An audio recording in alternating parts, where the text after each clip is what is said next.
ইন্দ্রনীল সেনের বিরুদ্ধে প্রতারণার অভিযোগ। ইউনেস্কোর নাম ভাঙিয়ে পুজো পরিক্রমার নামে টিকিট বিক্রি করা হয়েছে। এই অভিযোগে বউবাজার থানায় প্রাক্তন মন্ত্রী এবং তার স্ত্রীর সংস্থার নামে অভিযোগ দায়ের হয়। ইন্দ্রনীল সেন, তার স্ত্রী এবং স্ত্রী সংস্থার বিরুদ্ধে অভিযোগ দায়ের হয় থানায়। বউবাজার থানায় লিখিত অভিযোগ দায়ের করা হয়। ব্যবসায়িক স্বার্থ চরিতার্থ করার জন্যই ভিত্তিহীন অভিযোগ আনা হচ্ছে, দাবি ইন্দ্রনীল সেনের।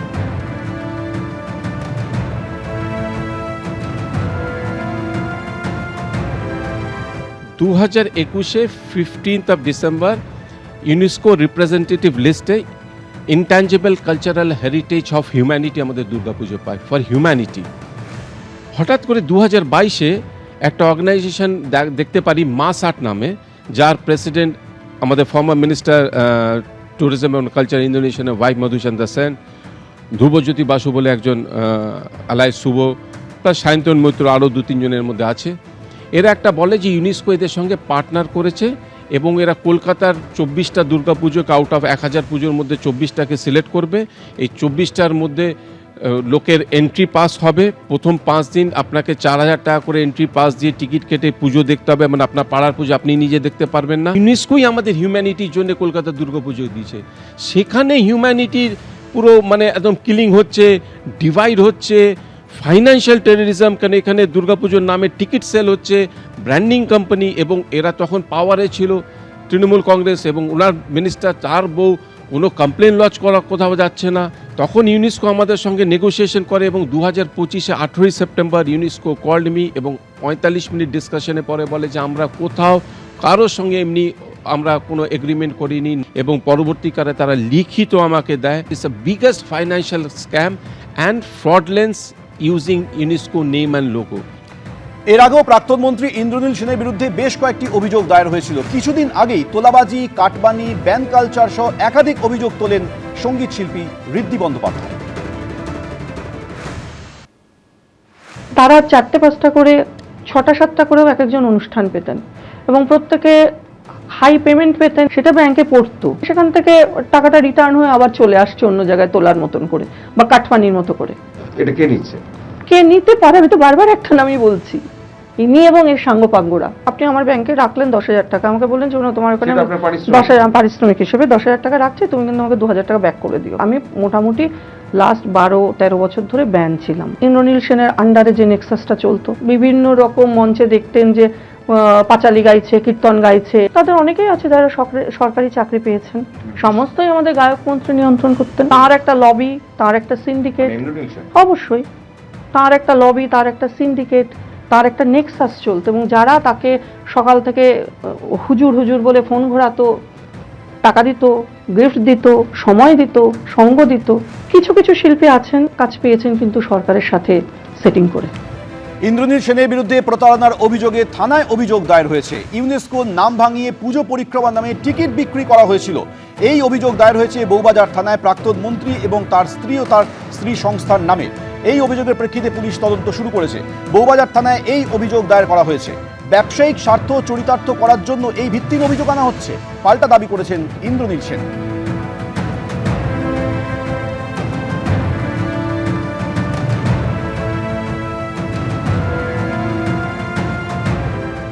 তোলাবাজি, ব্যান কালচারের অভিযোগের পাশাপাশি ঋদ্ধি বন্দ্যোপাধ্যায় মুখ্যমন্ত্রী শুভেন্দু অধিকারী জনতার দরবারে গিয়েও তার অভিযোগ জানিয়ে এসেছিলেন।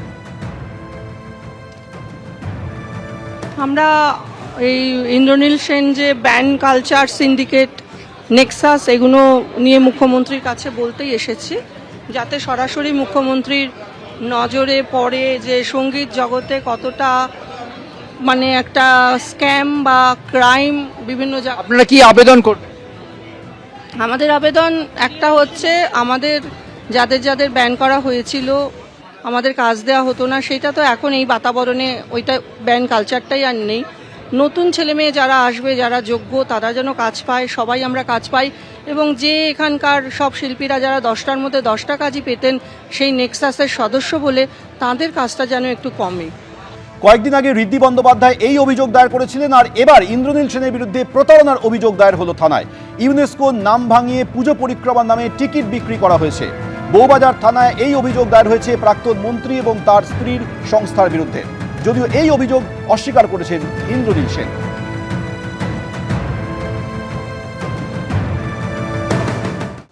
বারবার আবেদন করেও মেলেনি সুরাহা। এবার ইএম বাইপাসের ধারে অস্থায়ী তৃণমূল ভবনের বাড়িটি ফেরত চেয়ে থানার দ্বারস্থ হলেন মালিকপক্ষ। প্রগতি ময়দান থানায় দায়ের হলো অভিযোগ। মমতা বন্দ্যোপাধ্যায় জুলাই মাসে বাড়িটি ছেড়ে দেবেন বলে আশ্বাস দিলেও এখন কোনো নেতার সঙ্গে যোগাযোগ করা যাচ্ছে না বলে জানিয়েছেন বাড়ি মালিক মডার্ন ডেকোরেটার্সের মালিকের ছেলে। থানায় আমরা গেছিলাম ওসির কাছে গিয়ে আমরা এই যা বললাম, এই আমাদের এগ্রিমেন্ট ছিল, এই এগ্রিমেন্ট শেষ হয়ে গেছে, এখন অ্যাজ সুন অ্যাজ পসিবল আমাদের প্রপার্টিটা ছেড়ে দিলে আমাদের ভালো হয়। ভোটে হেরে রাজপাট গেছে, পরিষদীয় দলের রাশ বেরিয়ে গেছে মমতা বন্দ্যোপাধ্যায়ের হাত থেকে। লোকসভার বিদ্রোহী সাংসদরা এনডিএকে সমর্থন দেওয়ার কথা ঘোষণা করেছেন। ধাক্কার পর ধাক্কা খাচ্ছেন মমতা বন্দ্যোপাধ্যায়। এবার কি ইএম বাইপাসের ধারে অস্থায়ী তৃণমূল ভবনও ছেড়ে দিতে হবে তাদের? ঘর ছাড়া হবে ঘাসফুলের দল। কারণ সেই বাড়ি ফেরত চেয়ে পুলিশের দ্বারস্থ হয়েছেন মালিকপক্ষ। এদিন প্রগতি ময়দান থানায় অভিযোগ জানান তারা। আরও এক সংকটের মুখে তৃণমূল কংগ্রেস। গত 4 বছরেরও বেশি সময় ধরে যে ভবন থেকে তৃণমূল কংগ্রেস তাদের সমস্ত কার্যকলাপ করতেন, সেই ভবন এবার ছেড়ে দেওয়ার দাবি উঠল। আমরা আমাদের প্রপার্টি ফেরত চাই, মানে as soon as possible, so that আমরা ওখানে কিছু কাজ করতে পারি। শীর্ষ নেতৃত্বের সাথে নাম না বললে হলো, বাবা জানে, বাবাই ফোন করেছিল কিন্তু কাউকে ফোন পাচ্ছিল না। বাইপাসের ধারে এই বাড়িটি গত কয়েক বছর ধরে তৃণমূল ভবন নামে পরিচিত। ভোটের আগেও এখানেই আসতেন তৃণমূলের বড় মেজো সেজো ছোট সব নেতাই। তবে এটি একসময় একটি হোটেল ছিল, যার মালিক মডার্ন ডেকোরেটার্সের মালিক মন্টু সাহা। তারও তার ছেলের দাবি, করোনার সময় হোটেলটি বন্ধ হয়ে যায়। সেই সময় 1 বছরের জন্য এই বাড়িটি ভাড়া নেয় তৃণমূল। 2022 থেকে 2023 এই 1 বছরের জন্য চুক্তি হয়। বলা হয় নতুন তৃণমূল ভবন তৈরি হয়ে গেলেই এই বাড়িটি তারা ছেড়ে দেবেন। পরে সেই চুক্তির মেয়াদ বাড়ে 2025 সাল পর্যন্ত। তারপর প্রায় 1.5 বছর কেটে গেলেও এখনো বাড়ি ফেরত পাননি তারা। এমনকি বিধানসভা ভোটের ফল বেরোনোর পরেও মমতা বন্দ্যোপাধ্যায়ের সঙ্গে যোগাযোগ করা হয়েছিল। দিদিকে বললাম এই ব্যাপার, কি করি? দেখো আমি দেখছি। সন্ধ্যেবেলা আমাকে বললো যে ঠিক আছে, তুমি আমরা জুলাইয়ের মধ্যে খালি করে দেবো।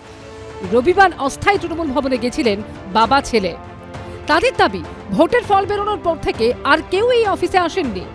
বাড়িটির অবস্থা অত্যন্ত খারাপ হয়ে গেছে। এই অবস্থায় তাদের দাবি অবিলম্বে বাড়ি ফেরানো হোক। কিন্তু সরাসরি থানায় অভিযোগের প্রয়োজন হয়ে পড়ল কেন? 10-12 দিন ধরে আমরা কারোর সাথে কোনো কন্ট্যাক্ট করতে পারছি না। সেই প্রপার্টিটার মানে আমাদের তো মানে বাঁচাতে হবে।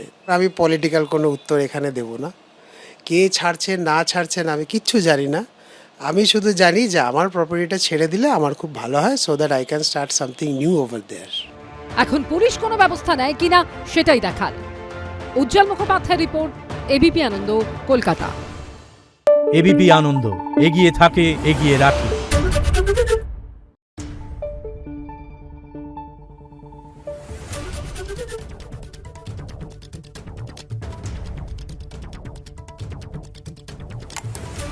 Thank you.